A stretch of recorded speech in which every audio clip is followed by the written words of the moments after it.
Buenas tardes. Buenas tardes, doctora. Buenas tardes. Buenas tardes, doctora. Buenas tardes. Bueno, vamos a empezar o vamos a continuar con el trastorno de hiperactividad con déficit atencional.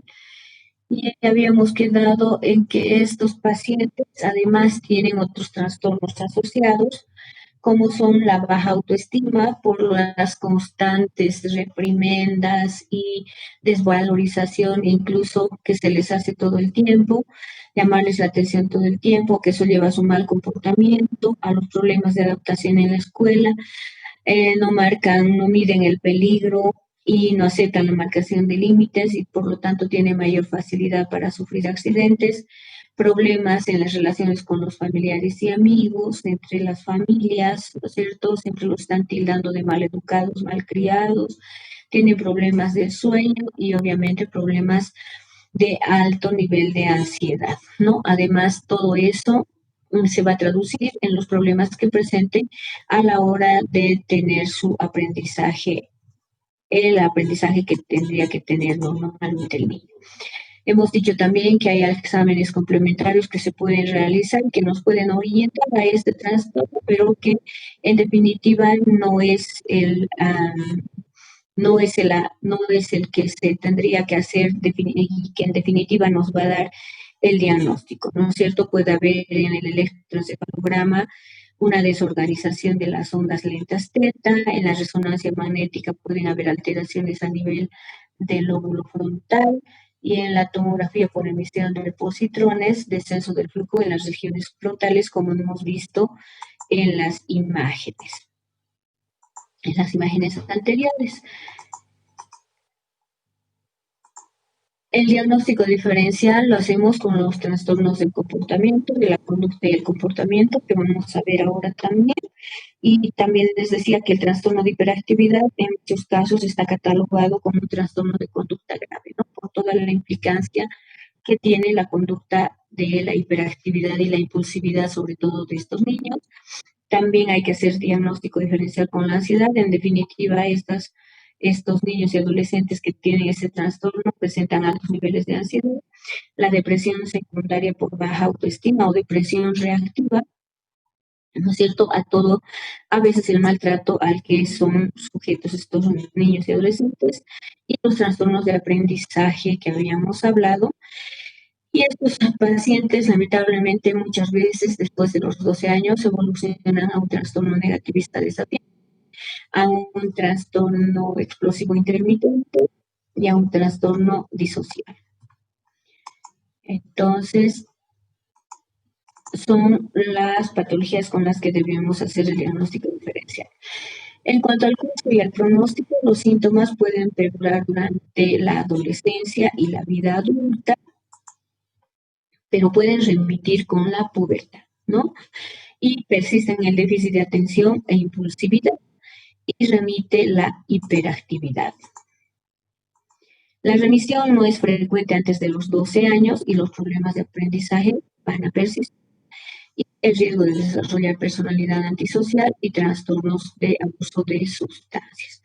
Estos niños son muy vulnerables a ser captados por grupos organizados.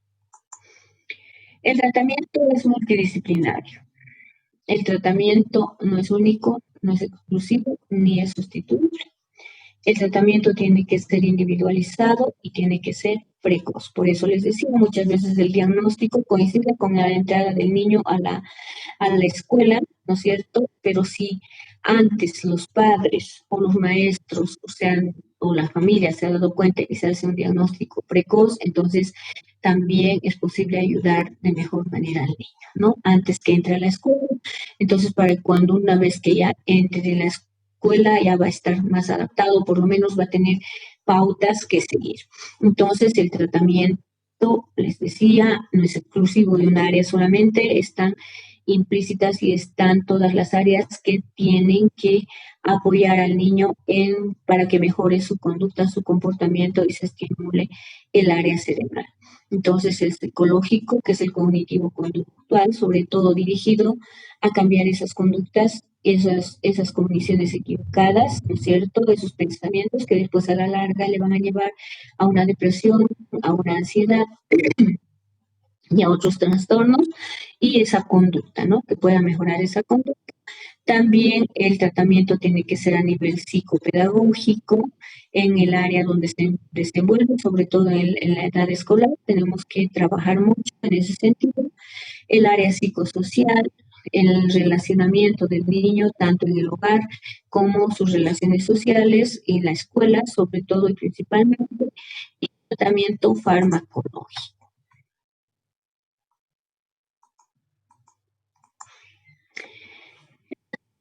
Farmacológico está encaminado y es el que realmente realizan los psicólogos, los pedagogos, el trabajador social, es un tratamiento multidisciplinario, ¿no es cierto? Entonces, y está orientado hacia los padres, hacia los maestros y hacia el niño. Entonces, se realizan esos programas de capacitación conductual para donde se trata de lograr o de tratar de lograr un vínculo sano, ¿no es cierto? Porque hemos visto que la relación padre-hijo realmente se ve deteriorada, se ve afectada por, por la conducta de estos niños que muchas veces no tienen la suficiente capacidad de establecer una buena relación con el padre y un apego adecuado. Lo organizar también está dirigido a los padres para que organicen las tareas de la forma que sea más fácil para que su hijo las pueda completar, las tiene que completar. Sistema de recompensas y consecuencias, ¿no es cierto? Como en la escuela, como hemos visto en varios lugares que les dan a los niños estrellitas, les dan caritas felices, ¿no es cierto? Y también las consecuencias de sus actos, hacerles conocer las consecuencias de sus actos, como ser no participar en los juegos, no salir al recreo, pero que ya esos castigos, si me permiten, actualmente ya no se están utilizando, ¿no? Pero hay el tiempo fuente, les tienen que sacar de la aula a los niños para que puedan cambiar su conducta. Y la terapia psicosocial, donde se va a ir a controlar la conducta, emoción y mejorar la forma como se relaciona con sus compañeros, porque eso es lo más importante para evitar ese relacionamiento torpe, para evitar ese relacionamiento que vaya a traer consecuencias al niño y finalmente el niño se quede solo al final de la clase. También los programas de la escuela que están orientados y dirigidos principalmente a los maestros, a capacitarlos para que puedan atender y manejar estos niños con este trastorno, ya que les decía, en un aula común o normal de 25 niños, imagínense si ya tienen de por sí problemas los maestros con las conductas de los niños que son diferentes, diversas, ¿no es cierto? Y que esté un niño y peor, dos niños hiperactivos, entonces la situación se complica para la maestra, se complica para los estudiantes. Entonces es importante capacitar, ayuden al niño a que pueda lograr el éxito académico y pueda no tener esos trastornos de aprendizaje.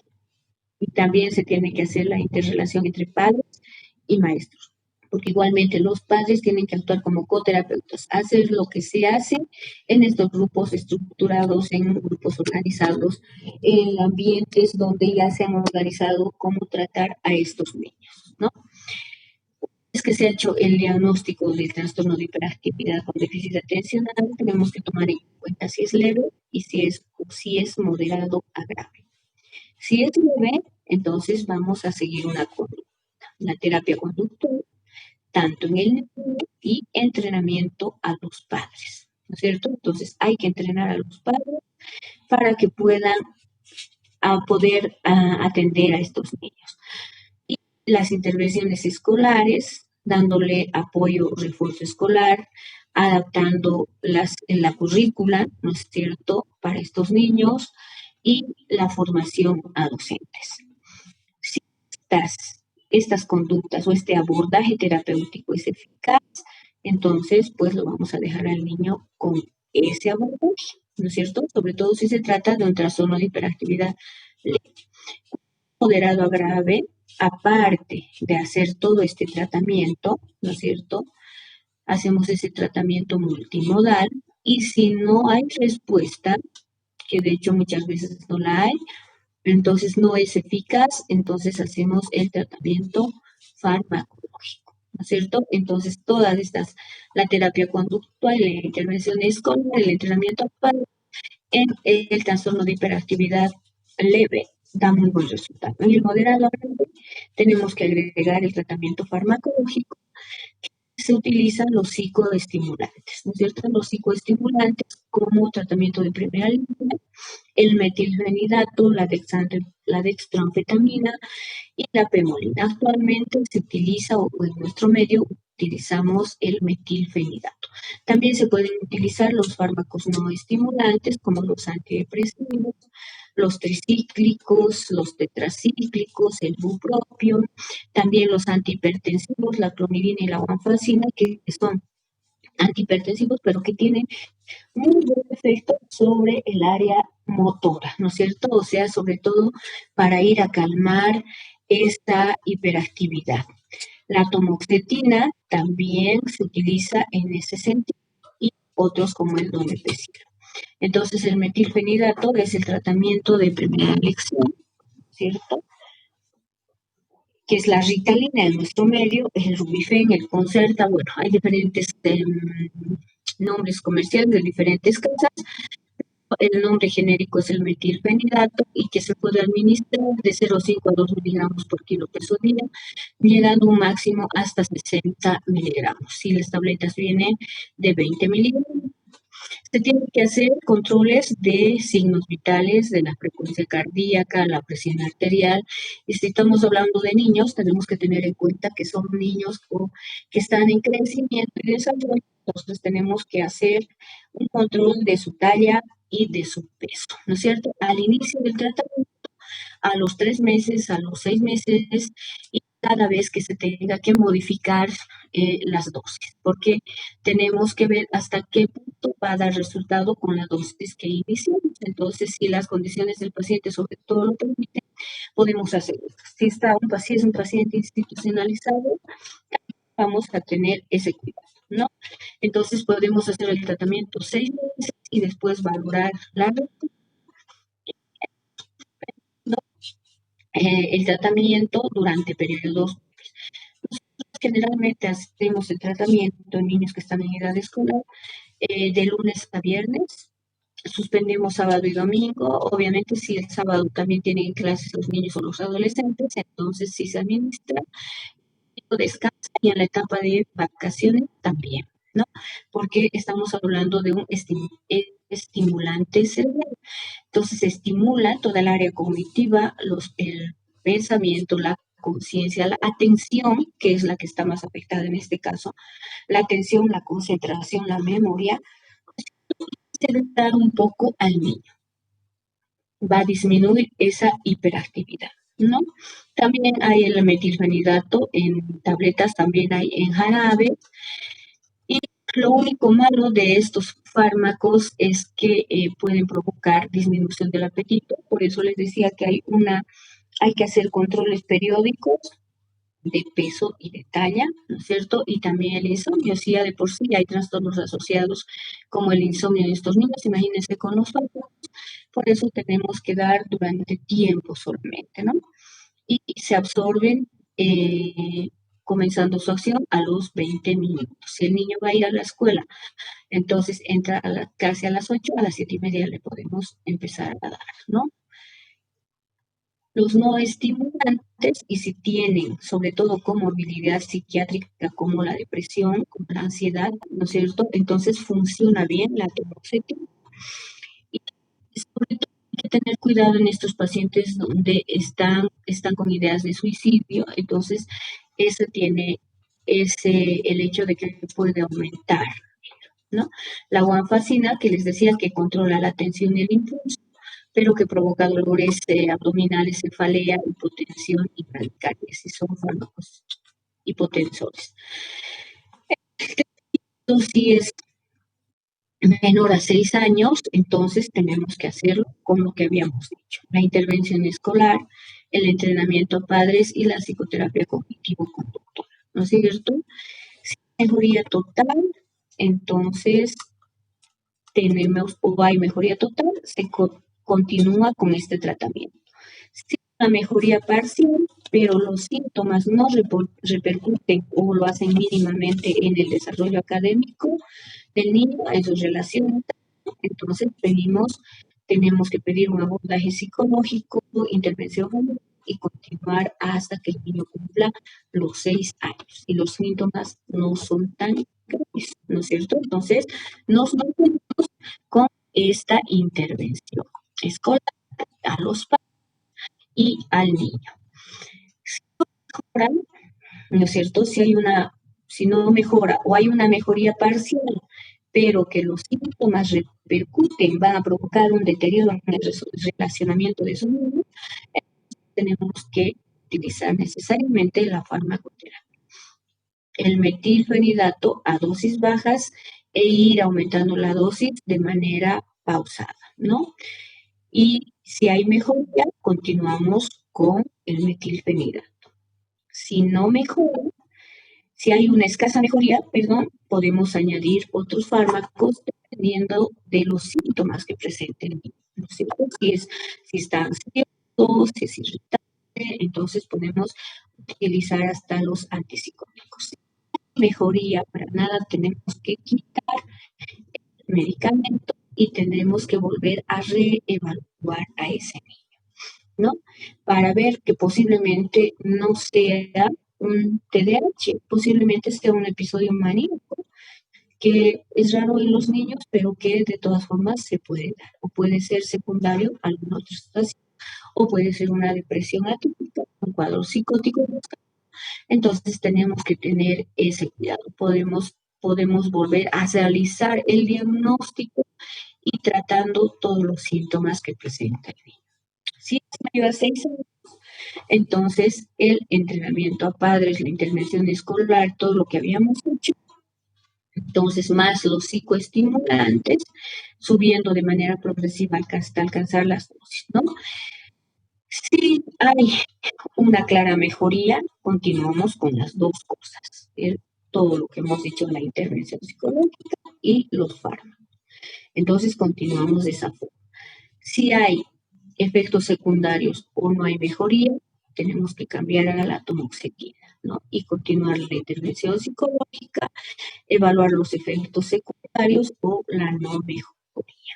Y podemos utilizar, si no hay mejoría, los neurolépticos atípicos, como son la risperidona, la olanzapina, y también los anticomiciales o los estabilizadores del humor, como son el topiramato, la carbamazepina, la oscarbazepina. Si hay mejoría parcial, tenemos que añadir el fármaco dependiendo de qué áreas están más afectadas, ¿no es cierto?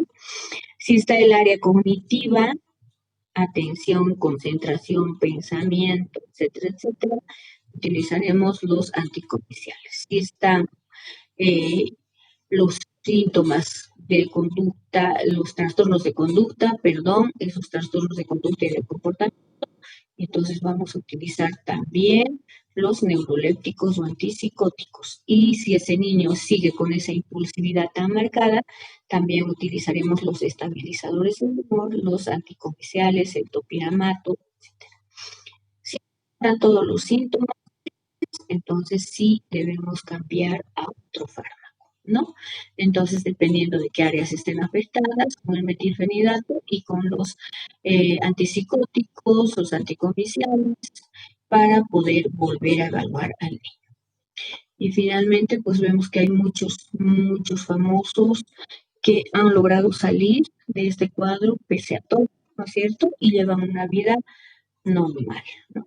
Entonces también hay tics, hay mitos, hay leyendas respecto a todos los tratamientos, respecto a las enfermedades mentales y en este caso con los medicamentos, ¿no? Que empeorarán los tics. Si hay una comorbilidad con el síndrome de Tourette, entonces se van a mantener, pero los fármacos no van a incrementar los tics. Habrá que hacerle análisis a todas horas para continuar. Hemos dicho al inicio, si las condiciones del paciente nos lo permiten, podemos hacerlo al inicio, a los 3 meses, a los 6 meses, y que se tenga que cambiar la medicación. no tiene las condiciones el niño, pues tenemos que ser muy cuidadosos y dejarnos llevar por la clínica, ¿no? Y es otro mito, pero el niño no es solamente por el fármaco, sino también es por esa hiperactividad que tiene, ¿no? Y el hecho de que se va a quedar bajito, por eso habíamos dicho que es importante tener un control de su crecimiento y su desarrollo. Entonces para concluir, hay que concienciarnos de la alta prevalencia, concienciarlos a los familiares, al niño, a nosotros, ¿no es cierto?, de que este trastorno tiene una alta prevalencia. Hay que informarnos de sus síntomas, de sus causas, de las consecuencias, de todo lo que significa el trastorno. Y que no hay que alarmarse porque este trastorno se mantendrá en un 80% en los adolescentes y en un 60% en los adultos. Y hay que estar familiarizado con el tratamiento, ¿no es cierto? Hay que informar a la familia, hay que informar a todas las personas que están alrededor, a todo el núcleo social y familiar de este niño, para que el trato sea diferente, sobre todo, ¿no? Para que después no tengamos que tratar todos los problemas asociados. Y con eso habríamos terminado lo que es hiperactividad. Tenemos tiempo todavía, creo, un ratito, ¿no?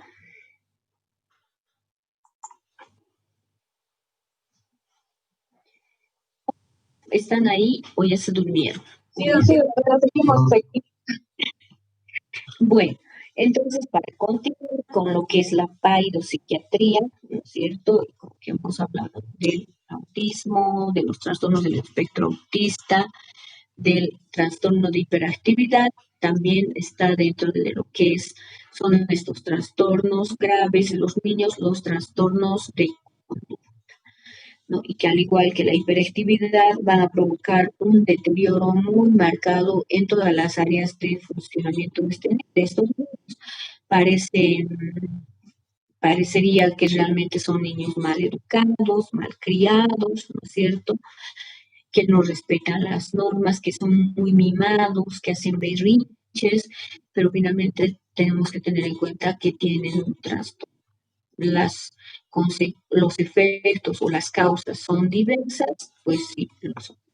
Pero hay que tener en cuenta, por ejemplo, qué es la conducta, ¿no es cierto? Todos tenemos una conducta, una forma de conducirnos y de mantenernos en el proceso de comunicación social.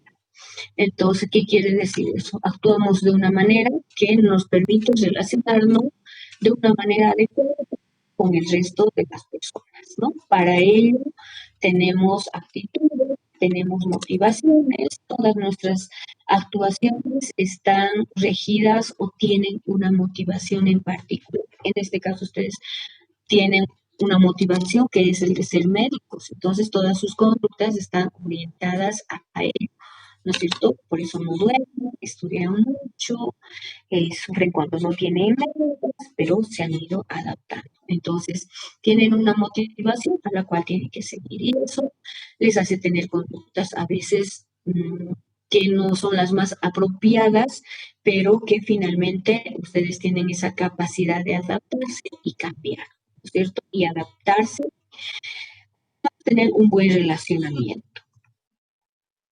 ¿Qué dice Grossman y colaboradores?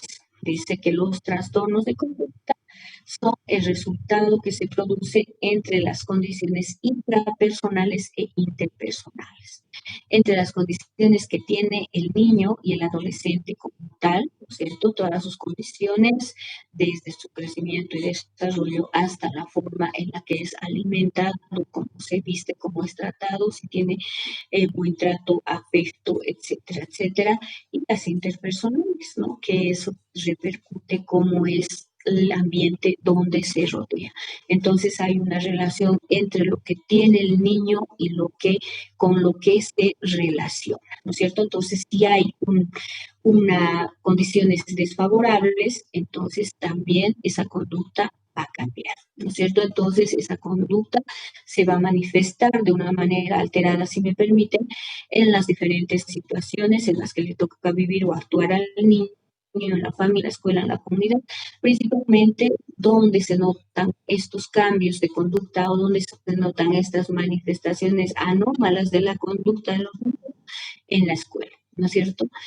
Los trastornos de conducta tienen una multicausalidad, ¿no? No hay una causa, tampoco está bien determinada que sea una sola la causa, o sea, esta causa la que está provocando que ese niño actúe de tal o cual forma, ¿no? Y lamentablemente, al igual que en el trastorno de hiperactividad, ¿no es cierto? Todo este mal relacionamiento, todas estas conductas anómalas, entonces van a tener como resultado que el niño tenga dificultades en el aprendizaje, ¿no?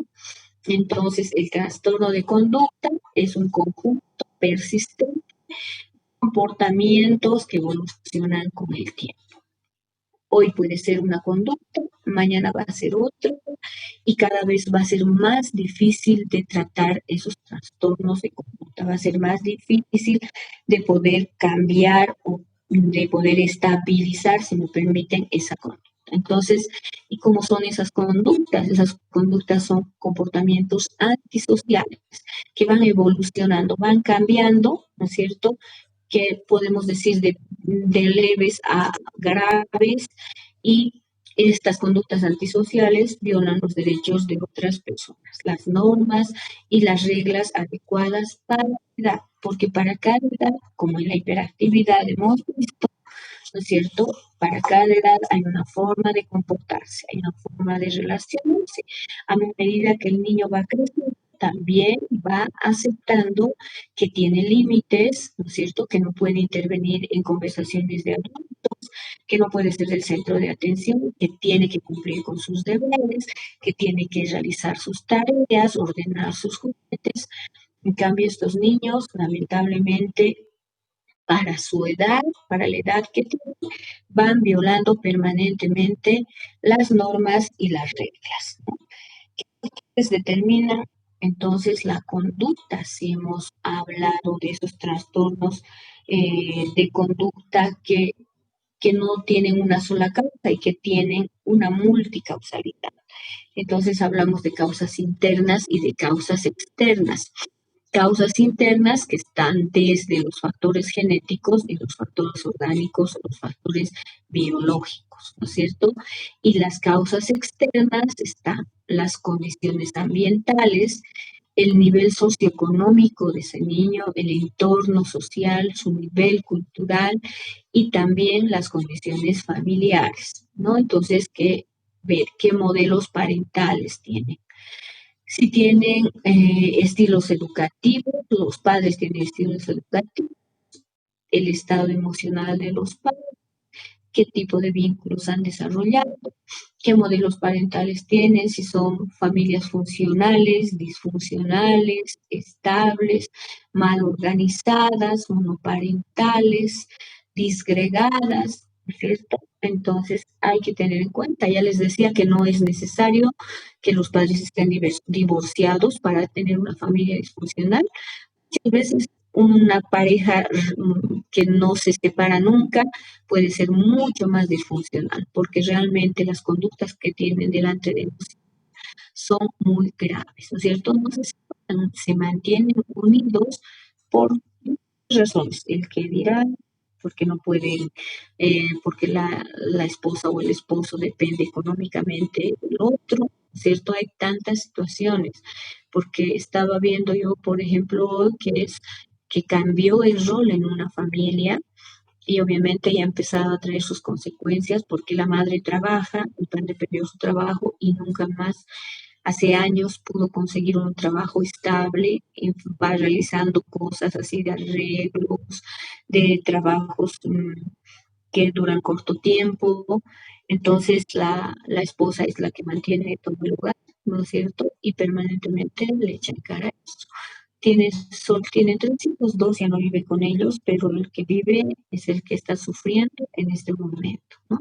Porque han cambiado tanto los roles que el padre tiene que cocinar, tiene que limpiar la casa, tiene que hacer todas las labores que antes hacía la madre. Y yo no digo que esté mal, ¿no? Porque esas labores finalmente sí deberían repartirse, ¿no es cierto? Las obligaciones tendrían que ser a la par, porque si uno necesita ayuda en una cosa, pues le ayuda y no necesario, o no solamente porque en este caso ha habido este problema con la pérdida del trabajo, ¿no? Entonces, todo eso, toda esa situación, las condiciones familiares van a influir pues de una manera importante como causas externas para que el niño vaya teniendo esas experiencias vitales y a partir de esas experiencias vitales, entonces tenga su aprendizaje de vida, ¿no es cierto? Entonces todos aprendemos de lo que pasa en nuestra familia, lo que pasa en nuestro entorno y a lo que hemos heredado, ¿no es cierto? Por herencia. Entonces, todo esto, todo lo que vivimos, toda esa interrelación hace que tengamos nuestras experiencias y a partir de eso aprendemos. A veces nos caemos, ¿no? Muchas veces hemos necesitado que nos ayuden, pero la mayor parte de las veces nos levantamos, ¿no es cierto? De todas las situaciones que vivimos, de todas las situaciones, tenemos un aprendizaje, logramos un aprendizaje y entonces ese aprendizaje nos va a servir para que nosotros vayamos comportándonos de una manera adecuada y obtengamos un tipo de conducta, ¿no es cierto?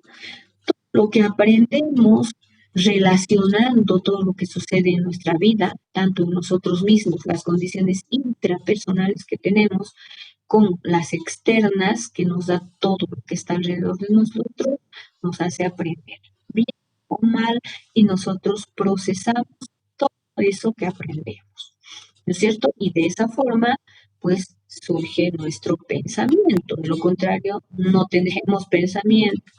El pensamiento son todas las ideas, los hechos, los sucesos que suceden todos los días, ¿no es cierto? Y que nosotros tenemos que procesar esa información que recibimos para que se traduzca en un lenguaje. Entonces, esa, pues, toda esta situación de procesar todas las situaciones de vida en nuestras experiencias vitales, que hemos dicho también a partir de motivaciones, porque tenemos motivaciones que nos dan, nos causan a veces emociones, entonces todas nuestras funciones mentales están ligadas de una u otra forma.